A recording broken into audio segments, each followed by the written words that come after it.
Hello, അപ്പോൾ ഞാനിന്ന് കാത്ത് വെച്ചിരുന്നൊരു വീഡിയോ ആണ് കേട്ടോ ഇന്ന് ഞാൻ ഇടാൻ പോകുന്നത്. അതിൻ്റെ ഒരു പകുതി പോർഷൻ വരെ. അപ്പോൾ ഞാനിന്ന് ചീരയൊക്കെ കൃഷി ചെയ്യാമെന്ന് കരുതി ഒരു ചാക്കിൽ മണ്ണൊക്കെ ആക്കി നല്ല വളമണ്ണൊക്കെ ഇട്ടിട്ട് ചീരയുടെ അരി പാവുകയാണ് കേട്ടോ. എനിക്കിത് അറിയില്ലായിരുന്നു, ഇത് കുറച്ച് മണ്ണൊക്കെ അതിൻ്റെ മേളിലേക്ക് ഇടണമായിരുന്നു. ഞാനിപ്പോൾ ചെയ്തതെന്ന് വെച്ചാൽ അതിൻ്റെ മീതെ മാത്രം ഇങ്ങനെ ചീരയുടെ ആ ഒരു സീഡ് ഇട്ട് കൊടുത്തു കേട്ടോ. അപ്പം ഒരുപാട് ആയിട്ട് അതങ്ങ് പെരുകി.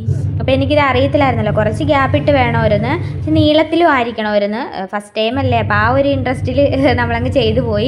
പിന്നെ ഞങ്ങൾ വെക്കുന്ന കണ്ടിട്ട് മോനും വന്ന് വെച്ച് കേട്ടോ. അങ്ങനെ എന്തായാലും അതിനകത്ത് ഒരുപാട് ചീര അങ്ങ് നന്നായിട്ട് പിടിച്ച് വന്നിട്ടുണ്ടായിരുന്നു കേട്ടോ.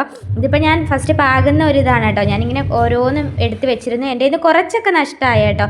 ഇതിപ്പോൾ നന്നായിട്ട് പൊടിച്ച് വന്നിട്ടുള്ളതാണ് കേട്ടോ. ഇപ്പോൾ ഇത് കാണുമ്പോൾ ചെറിയൊരു പച്ച കളറുണ്ട്, തണ്ടിന് നല്ല ചുമപ്പാണെങ്കിലും പിന്നെ ഒരു പച്ചയായിരുന്നു കേട്ടോ. എനിക്കപ്പോൾ ഒരു ടെൻഷനായിരുന്നു. എനിക്ക് ചുമന്ന ചീരയാണ് കേട്ടോ ഏറ്റവും ഇഷ്ടം. അപ്പോൾ പച്ചയാണോ ഏത് കളറാണെന്ന് ആകെ ഒരു കൺഫ്യൂഷനായിരുന്നു കേട്ടോ. ഡബിൾ ഷെയ്ഡായിരുന്നു. പിന്നെ ചിലതൊക്കെ നന്നായിട്ട് തഴച്ച മാതിരി വന്നിട്ടുണ്ട്. ഇതിനിടയ്ക്ക് എടുത്ത് വെച്ച 2-3 വീഡിയോസൊക്കെ എൻ്റെ കയ്യിൽ നിന്ന് മിസ്സായി പോയി കേട്ടോ. പിന്നെ അതിനുശേഷം എടുത്തത് ഇത്രയും വളർന്ന ആ ഒരു ടൈമിലാണ്. പിന്നെ ഇതിൻ്റെ ഇടയ്ക്കൊക്കെ എൻ്റെ പുഴുവൊക്കെ കടിച്ചതായിരിക്കും കേട്ടോ. ആ ഭാഗമൊക്കെ ഞാൻ കട്ട് ചെയ്ത് കളഞ്ഞിട്ടുണ്ട്. ഇടയ്ക്കിടയ്ക്ക് പുഴുവൊക്കെ കടിച്ചതുണ്ട്, പക്ഷേ കുഴപ്പമില്ലല്ലോ, നമ്മൾ വിഷമൊന്നും അടിക്കാത്തതുകൊണ്ടായിരിക്കും പുഴുവൊക്കെ വന്ന് കടിച്ചത്. പിന്നെ വലിയതായിട്ട് തഴച്ച് വളരുകയോ അങ്ങനൊന്നും ചെയ്തിട്ടില്ല. നമ്മളുടേതായ രീതിക്ക് ഇത്രയൊക്കെ മതി കേട്ടോ. എനിക്ക് അത്യാവശ്യം എൻ്റെ കൈക്ക് ഒരു പിടി ഉണ്ടായിരുന്നു. പിന്നെ ഇതിൻ്റെ ഇടയ്ക്കൊക്കെ പൂക്കാൻ തുടങ്ങിയിട്ടുണ്ടായിരുന്നു കേട്ടോ. അപ്പോൾ എനിക്ക് മനസ്സിലായി എന്തായാലും ഇത് കട്ട് ചെയ്യാൻ ടൈം ആയിട്ടുണ്ടെന്ന്. ഇത് കാണുമ്പോൾ ഒരു ഭയങ്കര തഴിച്ച് വളർന്നിട്ടില്ല എങ്കിൽ തന്നെ അതിൻ്റെ തണ്ടൊക്കെ നല്ല അത്യാവശ്യം കട്ടി ഉണ്ടായിരുന്നു കേട്ടോ. അങ്ങനെ നമ്മൾ ഒരു നൈറ്റ് ഇത് കട്ട് ചെയ്തെടുക്കുകയാണ്. നൈറ്റ് ആയതുകൊണ്ടാണ് കേട്ടോ ഞാൻ അന്നേരം തന്നെ ഉണ്ടാക്കാഞ്ഞത്, അല്ലെങ്കിൽ ഞാൻ അപ്പം തന്നെ ഇത് തോരനാക്കിയേനെ. പിന്നെ ഭയങ്കര ഒരു സന്തോഷമായിരുന്നു. ഇവിടെ മത്തങ്ങ ഉണ്ടായിട്ടുണ്ട്, പിന്നെ കുറേ ഐറ്റംസൊക്കെ ഞാൻ പാകി കിളിപ്പിച്ചിട്ടുണ്ട്, പക്ഷേ അതിനൊന്നും കാവിട്ടിട്ടില്ല. പിന്നെ ഒരു വെണ്ടയ്ക്ക വെച്ചതിൻ്റെ അതിൽ ഒരു കുഞ്ഞു വെണ്ടയ്ക്ക കിളിച്ച് നിൽപ്പുണ്ട്, പക്ഷേ അത് തഴച്ചൊന്നും വളർന്നിട്ടില്ല, താഴത്ത് തന്നെ നിലം പറ്റി നിൽക്കുകയാണ്.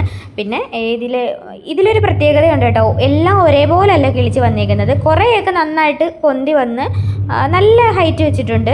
പിന്നെ അതിൽ കുറേയൊക്കെ അങ്ങ് താഴത്ത് തന്നെ നിൽക്കുകയാണ് കേട്ടോ. നിങ്ങൾക്കിത് കാണുമ്പോൾ മനസ്സിലാവും കണ്ടോ, താഴത്ത് കുറേ ഉണ്ട്. അത്യാവശ്യം കുറച്ച് മാത്രമേ ഇത് പൊന്തി വന്നിട്ടുള്ളൂ. പിന്നെ ഞങ്ങൾ ആ ഒരു നല്ലതായിട്ട് മൂത്ത് വന്നതാണല്ലോ എന്ന് കരുതി ഒരു ഇടയ്ക്ക് നിന്ന് ആ ഒരു ചെറുതായിട്ടുള്ളതെല്ലാം കട്ട് ചെയ്തെടുത്തിട്ടുണ്ട്. പിന്നെ ബാക്കിയുള്ളതെല്ലാം കുറച്ച് മണ്ണ് എങ്ങനെയെങ്കിലും ഒന്ന് തൂകിയിട്ട് പിന്നെ അത് കുറച്ച് വെള്ളമൊക്കെ കൊടുത്തിട്ട് അത് നന്നായിട്ട് വളരട്ടെ എന്ന് കരുതി വെച്ചിട്ടുണ്ട് കേട്ടോ. പിന്നെ എന്തായാലും ഒത്തിരി ദിവസത്തെ കാത്തിരിപ്പാണ് കേട്ടോ. ഒത്തിരി ദിവസത്തെ അല്ല, നമ്മളിത് താഴത്തല്ല വെച്ചിരുന്നത്, നമ്മുടെ ഒരു സൈഡുണ്ട് കേട്ടോ, വീടിൻ്റെ ഒരു സൈഡുണ്ട്, അവിടെ ഇങ്ങനെ കെട്ടിയിട്ടിരിക്കുകയാണ്. ആ ഒരു സൈഡിലായിട്ടാണ് വെച്ചിരിക്കുന്നത്. അപ്പം അത് ഡയറക്റ്റ് ഇങ്ങനെ വെയിലടിക്കാത്തതുകൊണ്ടായിരിക്കും ഇത് ഇത്രയും തഴച്ച് വരാഞ്ഞത്. എങ്കിലും ചെറുതും വലുതുമായിട്ട് ഒരു പിടിയോളം കിട്ടിയിട്ടുണ്ട്. അപ്പം എൻ്റെ ചീര കൃഷിയൊക്കെ നല്ല സക്സസ് ആയിരുന്നു കേട്ടോ. അപ്പം ഹാർവെസ്റ്റ് ചെയ്തപ്പം ഭയങ്കര സന്തോഷമൊക്കെ ആയിരുന്നു. ഇന്ന് ഞാനത് തോരനും ഉണ്ടാക്കി. നല്ല ടേസ്റ്റും കാര്യങ്ങളും ഒക്കെ ഉണ്ടായിരുന്നു കേട്ടോ. നമ്മൾ മരുന്നടിച്ചിട്ടില്ല, ഒന്നും ചെയ്തിട്ടില്ല. പിന്നെ അതിനകത്ത് വളമണ്ണുണ്ടല്ലോ, അതിട്ടായിരുന്നു, അത് ജൈവവളമാണ് കേട്ടോ. പിന്നെ ഇപ്പം എന്തായാലും ഞാൻ ഭയങ്കര ഹാപ്പിയായി. ഞാൻ ആ വെണ്ടയൊക്കെ വെച്ച് അതാണെങ്കിൽ ഒരു കുഞ്ഞൊരു കുട്ടി വെണ്ടയ്ക്ക് അതിനകത്ത് ഉണ്ടായിട്ടുണ്ട്. അതിൻ്റെ വീഡിയോസ് ഞാൻ പിന്നെ എടുക്കാം. എന്തായാലും ഞാനിപ്പോൾ ഭയങ്കര ഹാപ്പി ആയി കേട്ടോ. അപ്പോൾ ഇന്നത്തെ വീഡിയോ ഇത്രയുള്ളൂ കേട്ടോ. വീഡിയോ ഇഷ്ടമാവുകയാണെങ്കിൽ എല്ലാവരും സപ്പോർട്ട് ചെയ്യാൻ മറക്കല്ലേ. ടാറ്റാ.